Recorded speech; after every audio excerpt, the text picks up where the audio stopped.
కృష్ణా జిల్లా మచిలీపట్నంలో మైనార్ బాలిక మిస్సింగ్ కేసు నమోదు చేసినట్లు డీఎస్పీ అబ్దుల్ సుబాష్ తెలిపారు. చిలకలపూడి పోలీస్ స్టేషన్ పరిధిలో నివసిస్తున్న ఉపాధ్యాయురాలు గుమ్మడి శోభారాణి కుమార్తె ఇంటి నుంచి వెళ్లిపోయినట్లు ఫిర్యాదు అందిందని చెప్పారు. సమీప బంధువు దోమతోటి నవీన్తో మైనార్ బాలిక వెళ్లినట్లు తల్లి శోభారాణి ఫిర్యాదు చేసినట్లు డీఎస్పీ సుబాష్ తెలిపారు. కేసు నమోదు చేసి ఇరువురి కోసం గాలింపు చేపట్టామని డీఎస్పీ వెల్లడించారు. రోజున ఈవినింగ్ మన మచిలీపట్నము ఈమె టీచర్గా పనిచేస్తూ ఉంటుంది.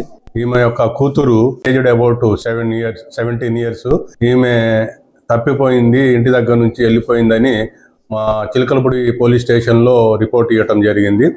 ఆ రిపోర్టు మేరకు మనము మిస్సింగ్ కేసు రిజిస్టర్ చేయటం జరిగింది.